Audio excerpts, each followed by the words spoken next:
The snow had been falling since before dawn. By 7 o'clock in the morning, Ridgeline Road was the kind of white that swallows sound whole. The world felt compressed, hushed, as if the entire mountain had decided to pause and listen. Marcus Coleman drove the old Chevy pickup with both hands loose on the wheel. Not because he was careless, but because he had learned long ago that you don't fight mountain roads in winter, you read them. The way you'd read a sleeping animal looking for the twitch that means it's about to wake. Colorado had been home for 13 years. Marcus had grown up 12 miles from here in Glenwood, and he knew these roads the way he knew the creak in his own kitchen floor, the way he knew which corners of his garage got drafty, the way he knew the particular sound his son made when he was thinking hard about something. He knew which curves demanded patience, which ones let you breathe. He understood the language that snow and ice spoke. Right now, that language said one thing: be careful, be present, be ready. Beside him, Jayden sat with his backpack on his lap. Not the way most 8-year-olds would carry a backpack. His arms were wrapped around it. The way a smaller child might hold a stuffed animal, gripping the straps with both hands. He was 8 years old, and he had long outgrown stuffed animals, but he had not yet outgrown needing something to hold, something solid, something that was there. Going to snow all day, Jayden asked. His voice carried the quiet observation of someone who had learned to watch the world carefully.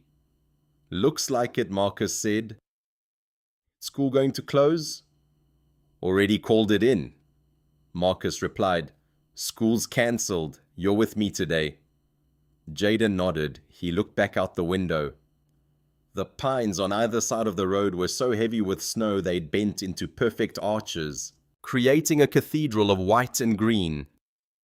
Between them, the grey sky pressed down low and close, the way it does in Colorado in January, when the storm isn't going anywhere.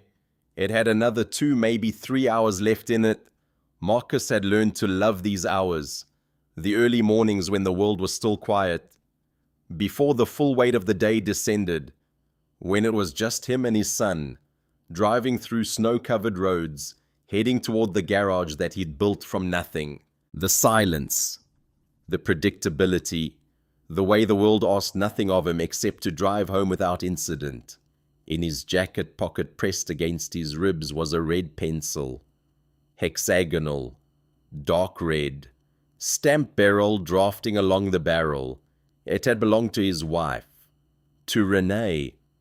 Jayden had found it in her desk after the funeral, 3 years ago now. He had asked to keep it. Marcus had carried it ever since, without entirely knowing why. Some days he forgot about it. Some days, like this morning in the snow, he remembered that Renee had been right about everything and that he was raising their son alone. And that would have to be enough. Marcus had no idea, at 7:14 in the morning, that his life was about to break open. He heard it before he saw it. The particular sliding sound of a large vehicle surrendering to physics. A hollow whoosh, like something being erased. A sound that contained within it the moment between control and loss of control. That terrible instant when a driver realizes they're no longer driving. Marcus was already slowing the truck when the silver Rolls-Royce Ghost came around the bend. 300 yards ahead. It was moving too fast. It was moving exactly the speed it had been traveling at before the ice patch. The invisible patch. Beneath 2 inches of powder. That had already cost the driver every advantage their expensive car could offer. The vehicle was sideways across the road. Then it was not on the road at all. It went into the ditch and struck the base of a Douglas fir with a sound like a shotgun blast. The airbags deployed, metal folded, steam rose from somewhere under the crushed hood, and then everything was very still again, and the snow kept falling, as if nothing had happened. Marcus had already stopped the truck. "Stay here," he said to Jayden. "Jayden, stay." He was out the door and down the embankment before the echo of the crash had finished rolling through the trees. The driver's side had taken the full force of the impact. The hood had compressed like paper. The windshield on the passenger side had fractured into a white web pattern. Spiderwebbing from the point of impact. Marcus got to the driver's side door and wrenched it open. It fought him. The frame was warped. He had to use both hands, had to put his full weight behind it. Inside he found a woman. She was in her late 30s, maybe 40. Dark hair matted with blood from a cut above her left temple. A silk blouse that cost more than Marcus made in a week. Torn at the shoulder. Her seatbelt had held her, which had probably saved her life. But her head had struck the window hard enough to knock her out cold. Marcus put 2 fingers to her neck. The pulse was there, fast but steady. He checked her airway, tilted her head carefully, looked for signs of a spinal injury the way a man who had once taken a wilderness first aid course 8 years ago could. Nothing he could confirm. He smelled no fuel, but the steam worried him. The steam always worried him. "Hey," he said and touched her cheek. "Can you hear me?" Her eyes moved beneath her lids, but she did not open them. He made the call on his phone. Ridgeline Road. Half a mile above the county line marker. And while he was on with the dispatcher, he kept his hand on the woman's wrist. Thumb against the inside of her pulse point, just holding it there. It seemed important that someone was holding on. Dad!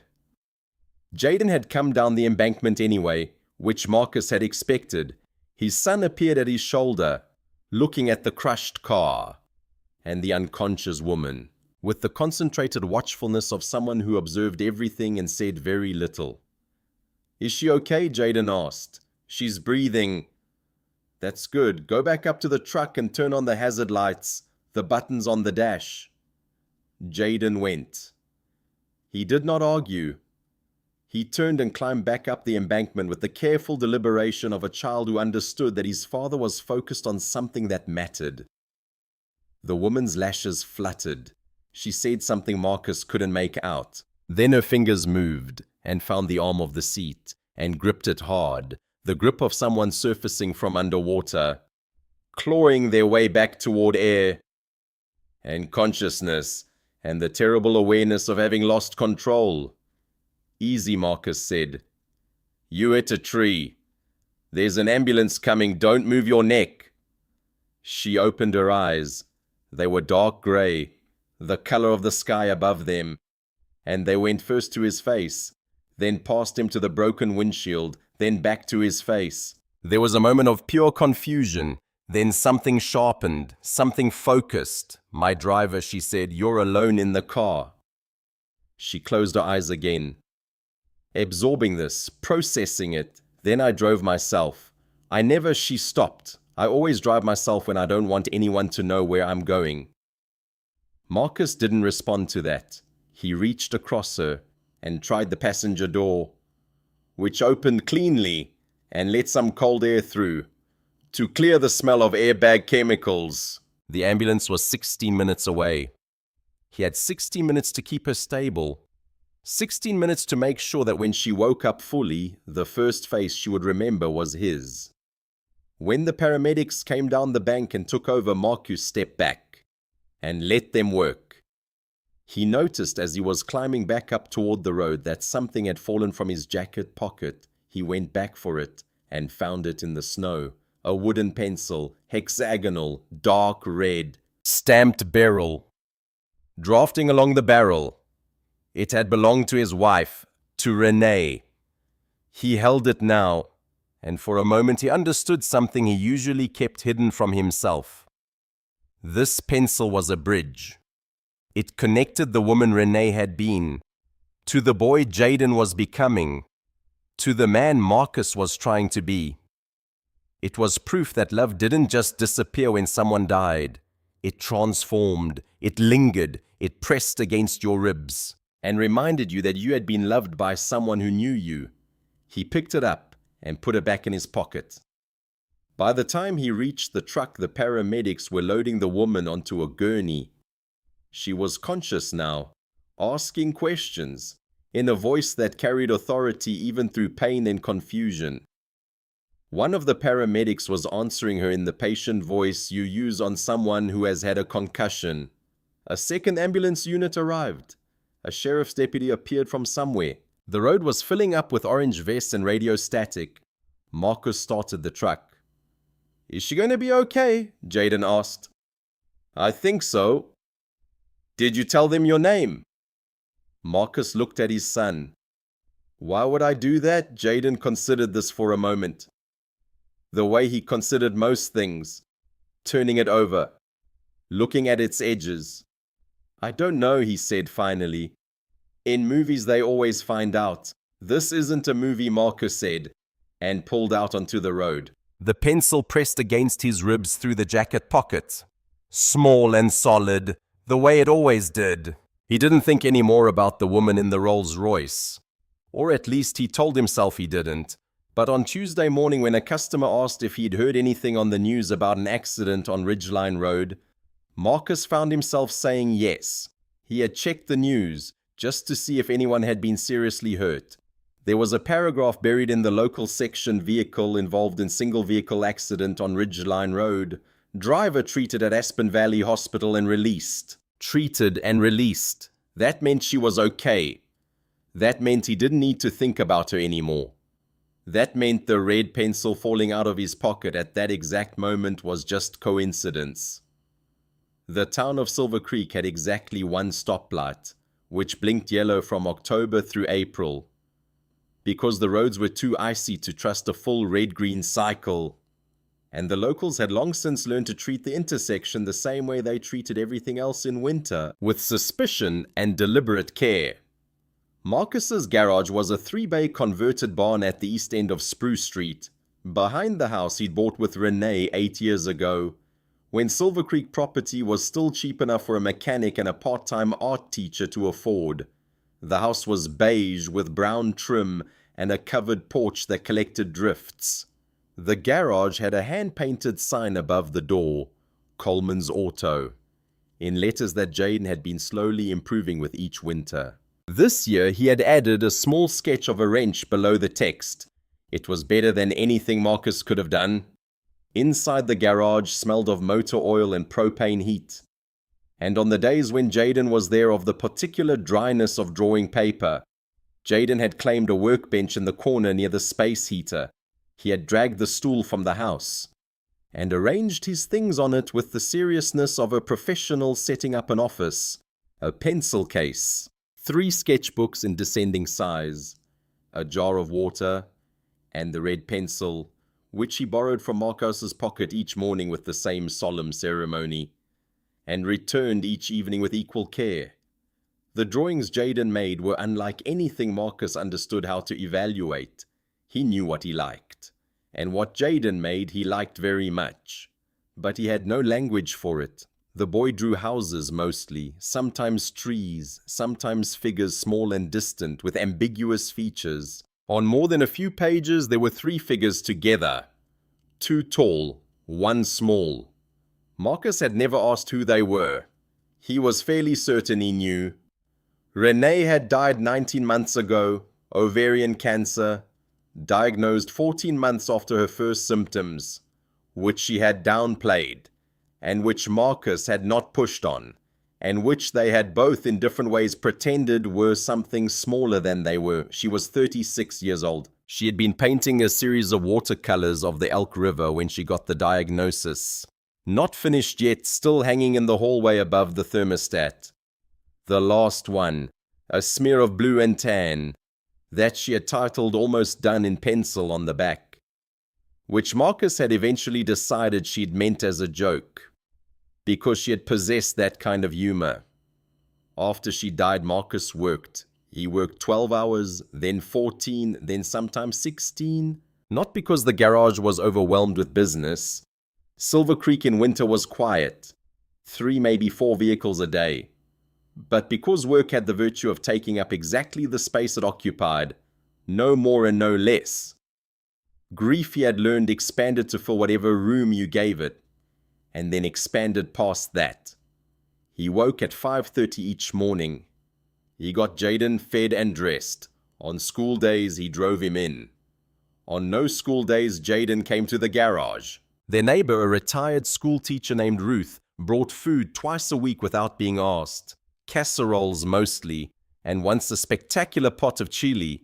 Marcus accepted this because he had learned that refusing help only made the people offering it feel bad, and he had no interest in compounding grief by manufacturing guilt. But he did not talk about Renee much, not to Ruth, not to his brother in Grand Junction, not to anyone. He talked to Jayden about her sometimes, carefully, in small doses, the way you'd add salt. Precisely, with attention. Knowing too much ruins everything. The morning after the crash, Jayden was quiet for longer than usual. Not his normal concentrated drawing quiet. A different kind. A thinking kind. He got his stool, arranged his things, uncapped his pencil case. Then he said without looking up, "She had the same kind of eyes as Mom's friend from the art fair, the one with the long coat." Marcus looked up from the work order he was reading. "What the lady in the car?" "Her eyes." Jayden selected a pencil, kind of grey. Marcus watched his son for a moment. Jayden was 8 years old, and he had inherited something from someone. Not from Marcus, he didn't think. A concentrated watchfulness, the look of a child who observes everything and says very little. "You couldn't have seen her eyes. You were in the truck." "I came down the bank," Jayden said, with the mild patience of someone correcting a small factual error. "You told me to go back up and I did, but I came down first." Marcus returned to the work order. "Your observation skills are going to get you in trouble someday. You always say that, because it's been true so far." Jayden opened his sketchbook and began drawing. Marcus could tell without looking that it was the woman in the Rolls-Royce. He did not say anything about this, but he understood in the way a parent understands certain things without any words passing between them that his son had seen something that mattered, that his son had noticed something in that woman that had registered as important, even for a moment, even from a distance.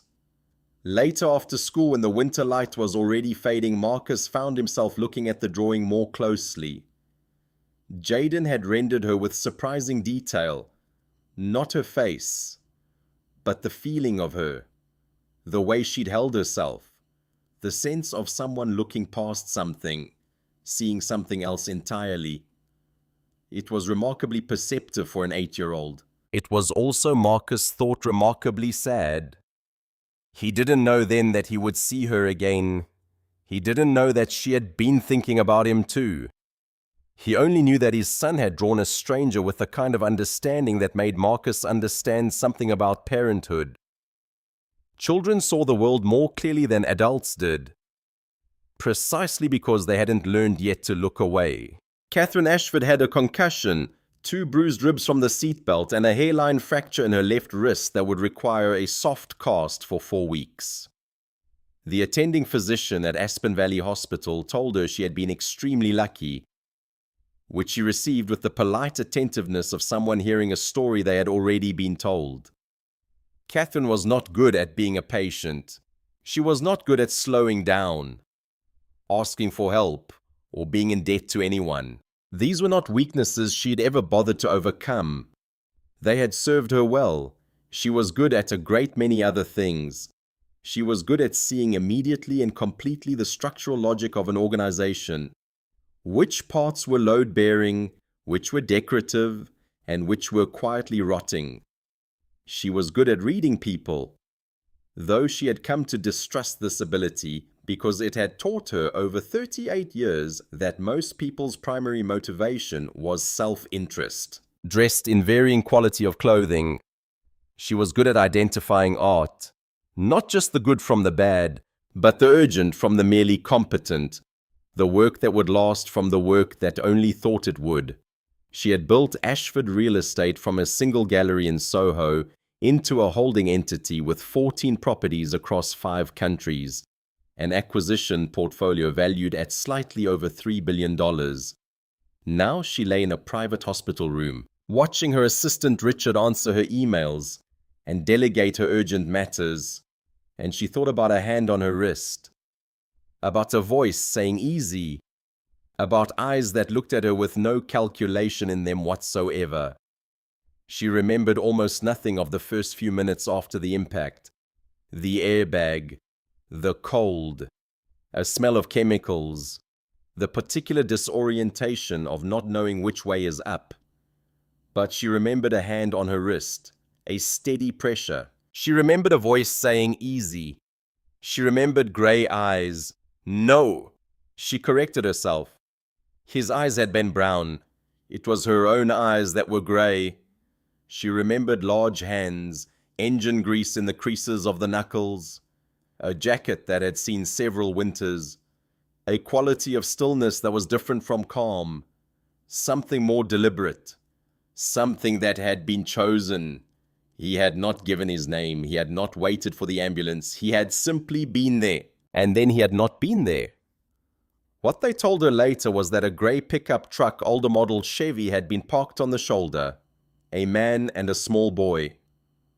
The man had gone down to the car immediately before anyone else arrived. He had stayed until the paramedics came. Then he had left. He had not given his name. He had not waited to be thanked. Catherine thought about this for a long time.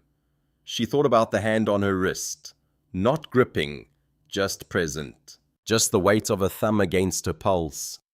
And she could not explain why this felt significant in a way that $3 billion worth of strategic advantage had never felt.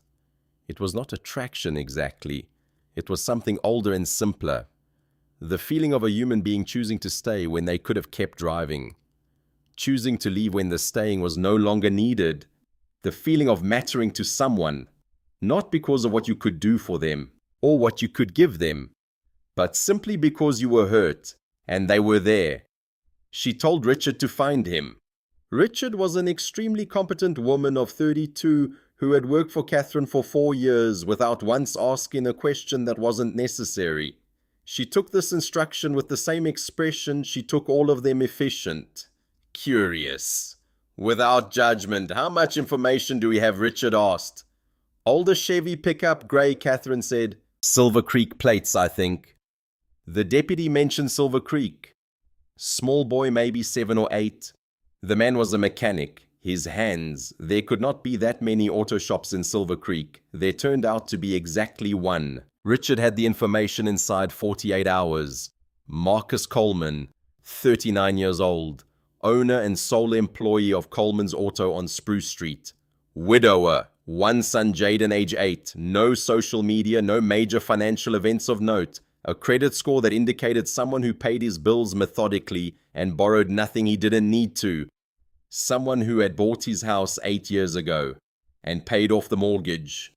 Someone who had never overextended himself. Someone, in short, who understood the value of what he had and protected it accordingly.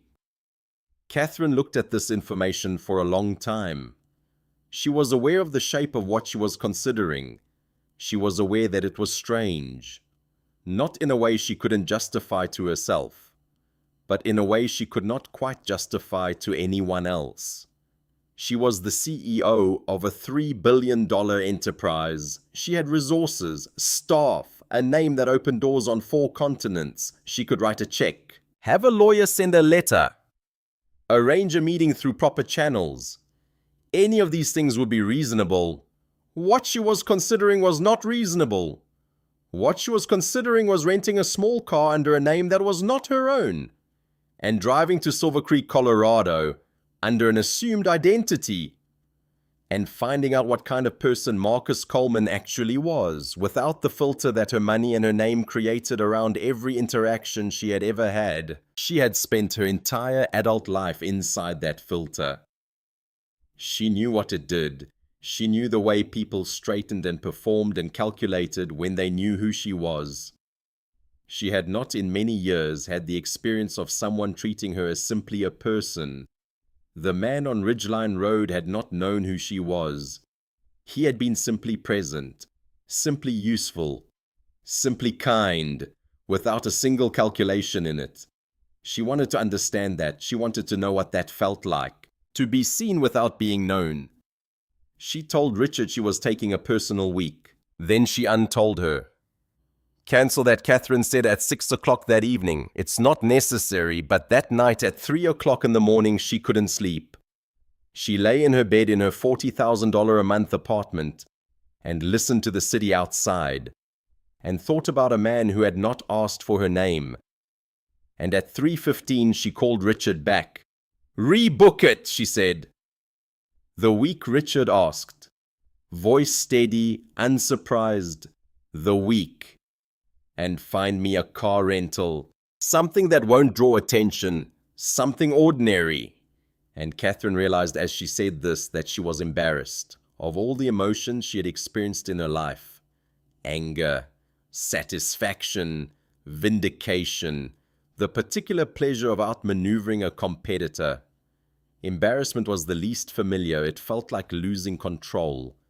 It felt like admitting something she had spent 41 years learning not to admit, that she wanted something she could not buy her way into. She booked a room at a bed and breakfast in Silver Creek under the name Emily Carter. She rented a 10-year-old Honda Civic from an agency in Glenwood Springs. Something forgettable, something that would not draw a second glance. She did this with the same methodical precision she brought to everything else in her life, which is to say perfectly.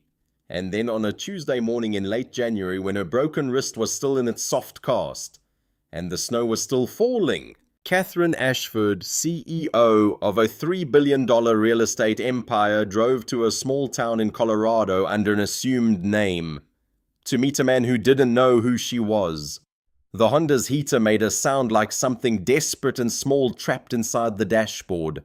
By the time Emily Carter pulled into the gravel lot of Coleman's Auto at 11:15 on a Tuesday morning, the car's interior temperature was noticeably colder than the outside air, which was 22 degrees. She sat in the car for a moment and breathed steam and looked at the garage.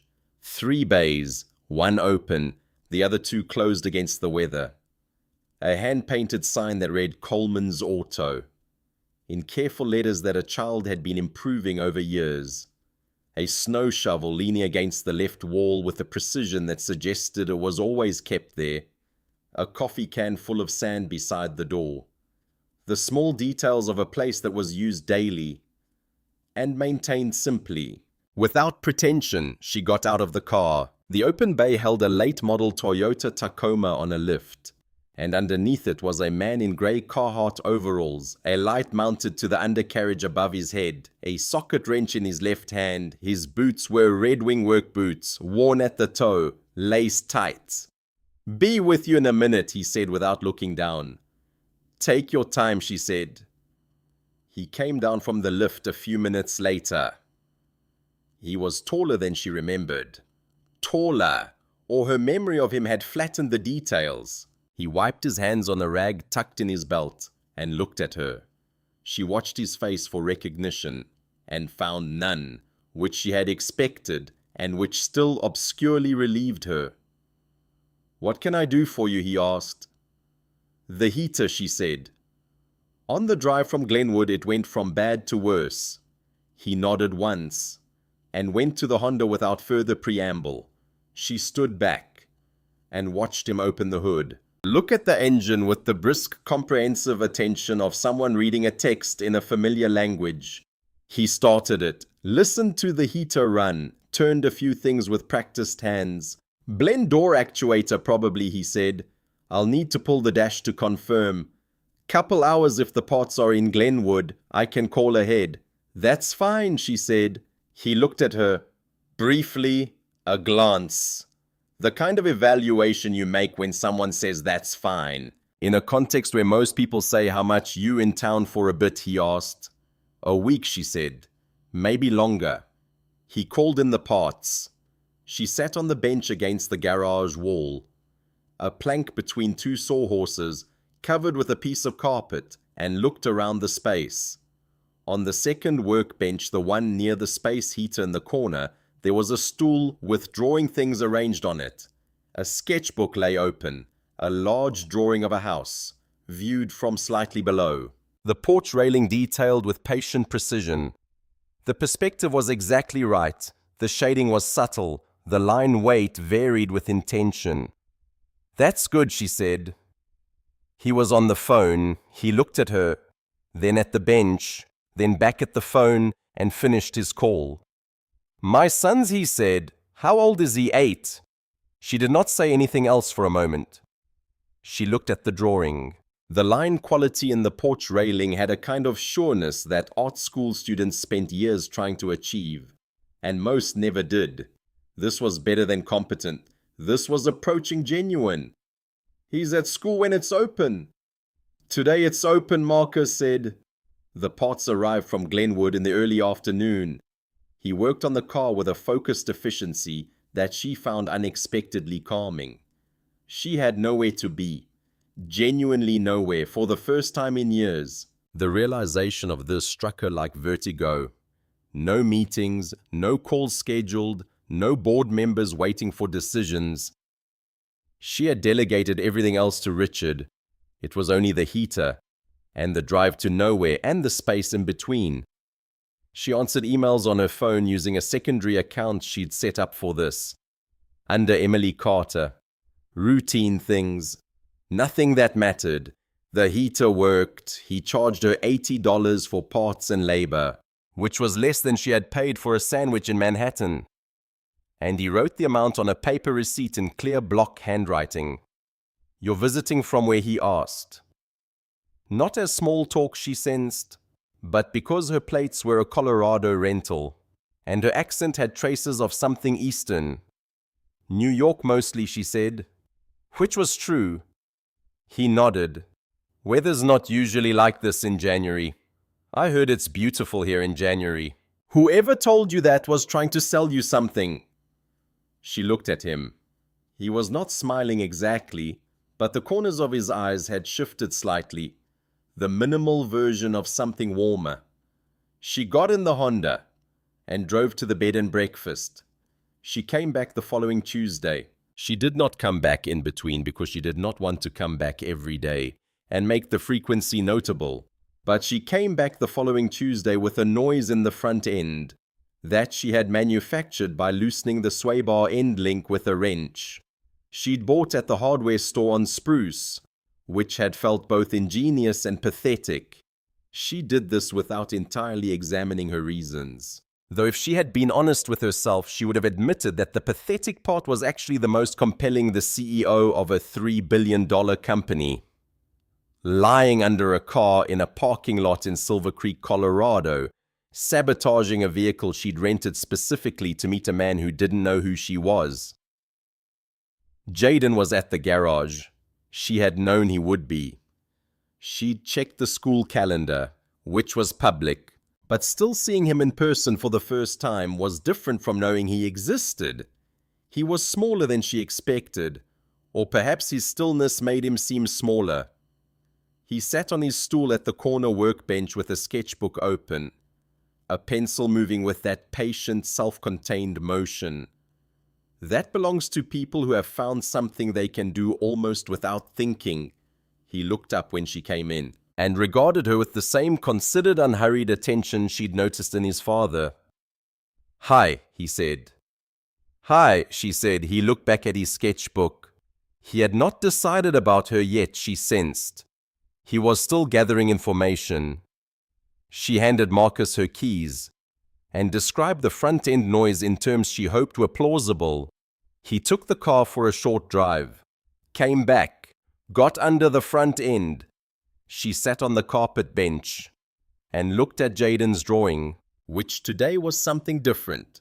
Not a house this time, but a landscape, trees and snow, distance implied by the way the line work simplified as it retreated toward the horizon. "Is that Ridgeline Road?" she asked. "Because it looked like Ridgeline Road." Jayden looked at the drawing, then at her. "How do you know Ridgeline Road? I drove in on it when I came to town. The trees over it look like that," he said. He looked back at the drawing with a new expression, one that suggested he was recalibrating the drawing in light of this confirmation. "I've been there once," he said. "There was an accident, a car accident, yeah. My dad pulled somebody out." She held herself very carefully still. "That sounds scary." "I wasn't scared," he said with absolute conviction. My dad wasn't scared either, he just did it. She looked at the drawing for a moment longer.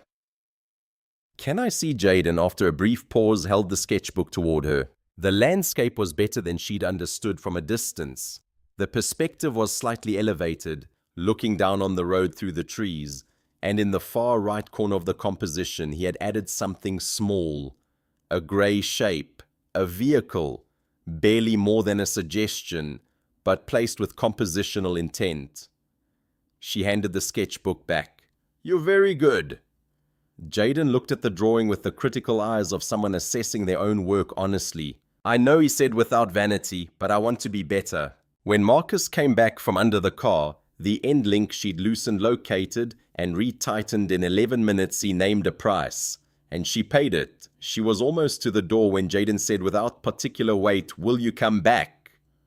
She stopped. She turned. Jayden was looking at his sketchbook. Not at her, but the question was real. Marcus said nothing.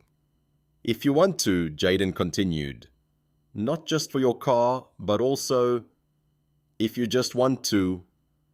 Catherine stood in the doorway. She could have said no. She could have walked away. She could have preserved something of herself that wasn't already fractured by the gravity of a single encounter with a man and his son. "Yes," she said, "if I can." And Jayden finally looked at her. "Good," he said. "I'm drawing something you should see." By the third visit 1 week later, when there was an actual transmission fluid leak, Catherine understood something she had spent 41 years not understanding. Presence was more valuable than payment. Jayden Ethan had already decided that Catherine was important. This became clear when he showed her all 8 of his sketchbooks without being asked. Most people never saw more than 2 or 3. 8 sketchbooks was trust. 8 sketchbooks was opening a door that didn't usually open. One drawing captured her attention more than the others. Ridgeline Road, the road where they had crashed, but rendered from a specific perspective. The trees arched overhead, snow covered everything, and in the composition almost abstract with 3 small figures standing together. 2 tall, 1 small. The figures were barely more than suggestions, but they were unmistakably intentional. "I drew that when she came to dinner," Jayden said, following her gaze. Before I knew her, Catherine felt something shift inside her chest. During the 4th visit, when Marcus was under the car and Jayden was at his stool, Catherine sat beside the boy and asked him to teach her how to hold the pencil correctly. He took her hand, a gesture so simple it should have meant nothing, and arranged her fingers on the pencil barrel. His small fingers guided hers. She felt the connection between them, the transfer of knowledge from child to adult, the intimacy of teaching someone something you knew in your bones. And then on the 3rd visit, when Catherine had arrived with coffee from the diner, Jayden said something that stopped her in her tracks. They had been looking at her drawings again, and he said without looking up, "You have kind eyes," which people don't usually tell you. Catherine realized in that moment that an 8-year-old had given her something no adult ever had, a genuine observation without agenda, a seeing of her that had nothing to do with her money, or her power, or the doors her name could open. He had looked at her and seen kindness in her eyes, and he had told her. She understood then that Marcus and Jayden were not separate people with separate connections to her. They were a unit, and if she was going to matter to one, she would have to matter to both. The boy had become the bridge between them, the thing that connected her to his father in ways she couldn't quite articulate. He had given her access to Marcus, not through romantic interest, but through love, through genuine, uncalculated love for his father. Jayden had been quiet for 3 days, not his normal concentrated drawing quiet, the kind that came with focus and intention, a different kind, a tired kind, a flat kind. On Saturday, driving back from the grocery store, Marcus noticed that Jayden's normal energy had dimmed somehow. The boy was looking out the window, but not in his usual observational way. He looked exhausted. "You okay?" Marcus asked. "Yeah, just tired." But when they got home and Jayden tried to run up the stairs to his bedroom, he stopped halfway and put his hand to his chest. "My chest hurts when I run," he said casually. Those 7 words made Marcus's entire understanding of the world compress into a single point of pressure in his own chest. He said nothing. He helped Jayden upstairs. He made dinner. He helped his son with homework. He tucked him into bed. And then he went downstairs and sat at the kitchen table and let himself break. Just for 5 minutes. Just enough to know how scared he was. The next morning he called the clinic. The pediatrician's face changed when she listened to Jayden's heart. "There's an irregularity," she said carefully. She said it the way doctors say things that are important and possibly dangerous. Nothing emergency, but we need a cardiologist evaluation. There's a pediatric cardiologist in Denver, Dr. Patricia Webb. She's the best in the state. Marcus drove home that afternoon thinking about the word irregularity. His son's heart was irregular. His son's heart, which beat inside a small chest, was beating differently than it was supposed to beat. That night, after Jayden was asleep, Marcus did the research he had been trained his entire adult life not to do. He opened his laptop and searched for pediatric cardiologists, for costs, for availability, for hope disguised as medical probability. There were 6 pediatric cardiologists in Colorado. The best, the one everyone recommended, was Dr. Patricia Webb. She was booked 18 months out, unless you paid private.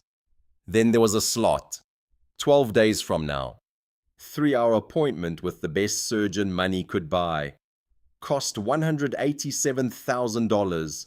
Marcus did the math. Savings $43,000. Insurance coverage remaining $15,000. House value minus mortgage $50,000. Garage worth, if he sold it, maybe $120,000. That got him to $228,000. Minus property taxes. Minus the fact that no bank would give him a medical loan against assets he'd lose if he had to sell them to cover the initial costs. Even if he destroyed his entire life, he was still $37,000 short. He sat at the kitchen table and understood something fundamental. There were problems that could not be fixed by working harder. Problems that existed in a realm of mathematics where his effort meant nothing. Problems that required resources he did not have and could not obtain. He put his head in his hands. Catherine appeared at the garage on what would have been the 5th visit. She found Marcus sitting in the truck, phone to his ear, saying, "No, I can handle this myself," in a voice that suggested he was lying. She didn't know it was the hospital, but she knew it was serious. She knew because she had become very good at reading the particular timbre of desperation in a human voice. "What's wrong?" she asked when he hung up. "Nothing. Car issue." He was lying. She knew he was lying. She didn't push. But that night, back in her bed and breakfast room, Catherine called Richard. "Find everything you can on Marcus Coleman and his son," she said. "Medical records, hospital visits, everything." Richard, who never asked why, found everything. Dr. Patricia Webb, pediatric cardiologist, best in the region, available in 12 days.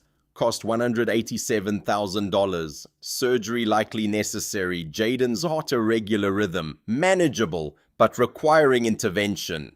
Catherine sat with this information for a very long time. The hospital administrator sat across from Marcus in a small consultation room and said the number out loud. $187,000. Marcus sat very still. He had run the numbers in his head so many times. That hearing it spoken aloud felt almost like a relief. At least now it was real. At least now it wasn't just a number he was imagining. "Dr. Webb is the best surgeon in the country for this presentation," the administrator continued. "Not the best available. The best. Categorically." Marcus nodded. He didn't say anything. He was thinking about his ex-wife, about calling her and asking for a loan, about her saying no, the way she always said no. Not out of cruelty, but out of the honest recognition that she had her own life now, her own responsibilities, her own reasons not to entangle herself in his. He was thinking about his brother in Grand Junction, about pride and shame and the difference between them. He was thinking about the fact that he had built this garage from nothing, that he had paid off his house, that he had done everything right, that none of it was enough. "I'll need to think about options," he heard himself say. Of course, the administrator said gently, "but I'd encourage you to think quickly. Dr. Webb has a very full schedule." Marcus stood up. He walked out of the consultation room. He walked down the hallway to the pediatric ward. He stood outside Jayden's room and looked through the small window at his son sleeping, at the steady green line of his heartbeat on the monitor, at the small shape under the hospital blanket, and then he called Catherine. "Don't come here," he said. His voice was steady. "Don't arrange anything. I need to handle this myself." "Okay," Catherine said, but she was already on her way. She appeared in the waiting room 40 minutes later. Marcus stood. "I told you I know what you told me," Catherine said. She did not sit down. She did not soften her voice. She spoke with the kind of clinical precision that came from years of boardroom meetings, from years of closing deals that other people thought were impossible. "I also know what you didn't say. That you're terrified. That the number doesn't change no matter how many times you run it. That you've been calculating for the past 4 hours and the math always comes out the same way." Marcus said nothing. She was right. She was completely, entirely, frighteningly right. "I've arranged Dr. Webb," Catherine said. "She's available. Jayden's surgery is scheduled for 10 days from now." "I'm not for sale," Marcus said. Catherine flinched, but she did not step back. She did not defend herself. She said very quietly, "I know, that's why I'm here." And then she told him something that changed everything. "He taught me to hold a pencil correctly," she said. "He showed me 8 sketchbooks. He told me I have kind eyes, which is not something people say to me as a general rule." Marcus looked at her. He looked at this woman who had driven to a small town under an assumed name. This woman who had loosened car parts as an excuse to come back. This woman who had sat with his son and taught him nothing, but had learned everything from him. "That's not power," Catherine said. "That's the opposite of power. That's surrender. That's admitting that the thing that matters most can't be bought or managed or controlled. And I'm done pretending that I understand power anymore. Because the truth is, your son taught me something in 4 visits that I haven't learned in 41 years of running a company." Marcus understood then. She was not trying to buy him. She was trying to be worthy of him. She was trying to become someone who could matter to him and to his son in a way that had nothing to do with money. "Okay," he said. They sat outside Jayden's pre-op room all night. Neither slept. At 3 in the morning, Catherine said, "I'm sorry I lied about who I am."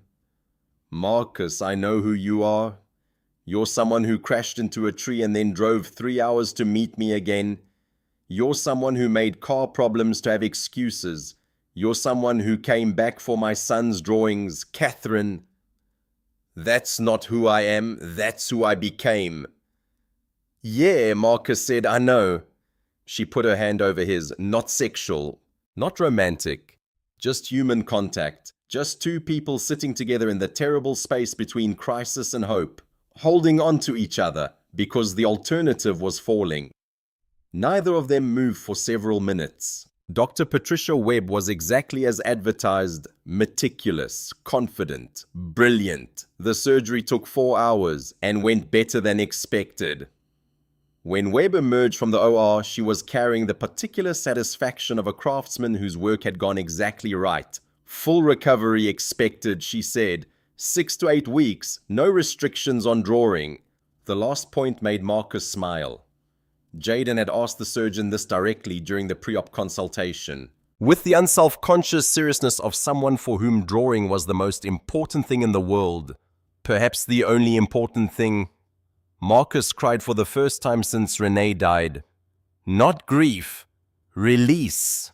The kind of crying that comes when you realize that catastrophe did not come to pass, that your worst fear will not come true, that the small figure under the hospital blanket will wake up, will heal, We'll draw again.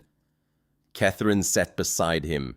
She did not try to comfort him. She simply sat. That was enough. Tuesday. Marcus drove Jayden home in the old pickup truck. The same mountain roads, the same Douglas firs standing heavy with late winter snow. The same sky. Jayden looked out the window at all of it, the way he looked at most things, calmly, thoroughly, filing it away. Is Emily coming to dinner? He asked. She offered. Marcus said. You should say yes. Why? Marcus asked, knowing the answer, but wanting to hear it from his son. She'll make you remember the basil, Jayden said simply. You always forget the basil. Marcus realized in that moment that his 8-year-old son had seen something about Catherine, about them together, that Marcus was still learning to see, that Jayden understood with the absolute clarity of childhood what mattered and what didn't. Call her, Marcus said. Catherine arrived at 6 o'clock. She brought bread from the bakery in Silver Creek and a jar of dried basil, presented to Marcus without ceremony, which made Jayden make a specific sound of triumph. He had inherited it from his mother, and Marcus hadn't heard it in a long time. The three of them made dinner, or rather Marcus made dinner, and Jayden supervised, and Catherine handed things over from the counter, learning where things lived in the kitchen, the way you learn the layout of a room you intend to return to. They ate. Outside the window, the last of the day's light went pink on the snow. The baseboard heater breathed.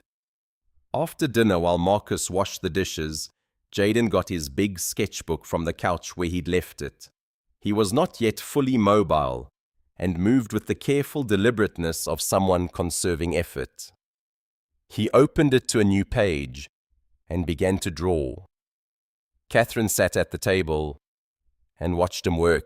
She did not offer suggestions or ask what he was drawing, because she had learned this was not how Jayden worked. You watched, and when it was ready, he would show you. Marcus came and sat across from her with a cup of coffee. For a while, neither of them said anything.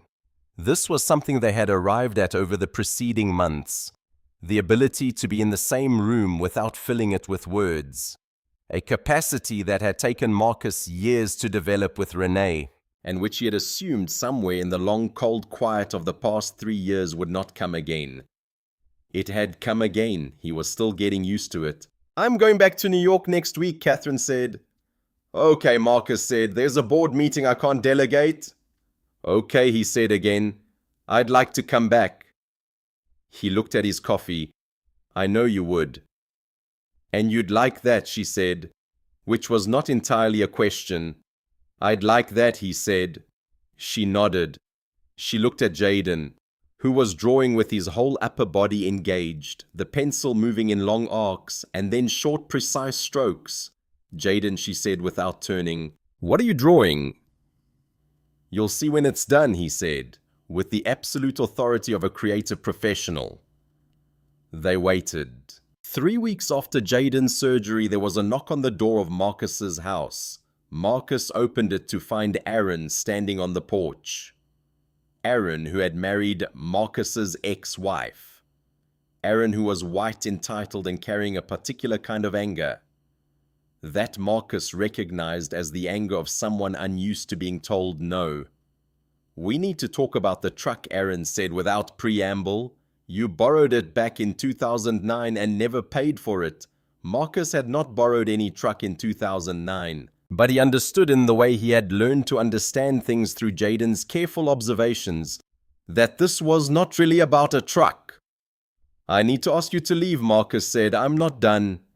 You are, Marcus said. He said it calmly. He said it with the kind of quiet authority that came from understanding that you had nothing to prove to this man, that you owed him nothing, that the optics of anything else would only give him what he wanted.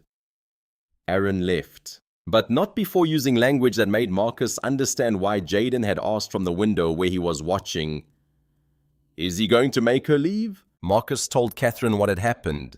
He wasn't asking for help, he was just sharing. Just letting her know that the past had shown up on his porch with bad intentions. Catherine listened, And then she called her lawyer. Papers were drawn up, final property settlement, final financial release. All the things that Marcus's ex-wife had been too afraid, or too ashamed, or too hurt to finalize on her own. Catherine showed up at the garage 2 days later with those papers. The paperwork has been finalized, she said. Aaron was stalling the last pieces because he thought he still had leverage. He doesn't anymore. Marcus, that should matter to me. Why, Catherine? Because you were right. Being legally divorced wasn't enough if I was still letting him knock on doors. I should have locked. I should have finished this sooner. I was afraid that if I pushed harder, he'd make everything uglier before it ended. Her voice trembled once, then steadied. But I'm done making my life smaller to keep him comfortable, she said. And I came back because disappearing would be easier. And I'm done choosing easier? Marcus understood then that they were teaching each other. That Catherine had taken his lesson about self-respect and applied it to herself. That they were not rescuing each other, so much as reminding each other what it meant to refuse to be small. Marcus was still hesitant. Pride, class difference, fear of depending on anyone ever again. Catherine did not ask him to trust her. Instead, she showed up. Every time she said she would be there, she was. Every time he was afraid that she would leave, she stayed. Every time he prepared himself for disappointment, she made different choices. The paperwork with the lawyer got finalized. Aaron stopped calling. The past, which had shown up with bad intentions, retreated. And Catherine came home. Not just to visit, home. She brought clothes, she brought herself. She came to Jayden's school events. She learned Marcus's rhythm.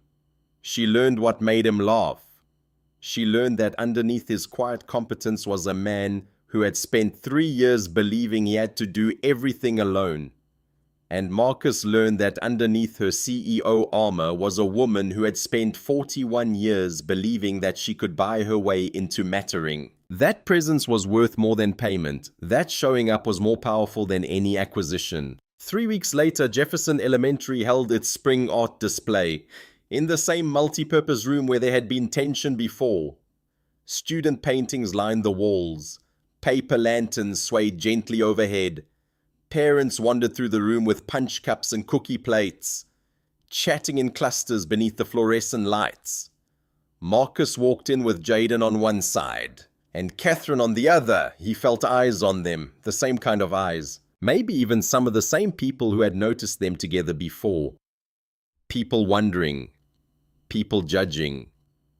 People trying to make sense of a family that didn't fit their template.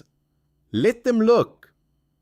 He was done arranging his life according to what strangers thought a family should resemble. Jayden led them to his display board. There were watercolor trees, crayon self-portraits, a clay bird with one wing slightly larger than the other, and in the center a new drawing of a house under a deep blue sky. 3 figures stood in front of it holding hands. One figure was clearly Catherine.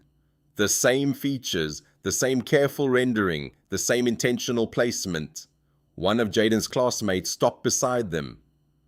"Who's that?" she asked, pointing to the woman in the drawing. Jayden looked up at Marcus, then at Catherine. Neither of them answered for him. Jayden lifted his chin. "That's my family," he said. The girl accepted that with the simple ease children were capable of, when adults didn't teach them otherwise. "Cool," she said, and wandered off toward the cookie table. Marcus felt something settle inside him at last. Catherine looked at the drawing. "I like the shoes," she said. Jayden grinned. "They're still dramatic. They should be."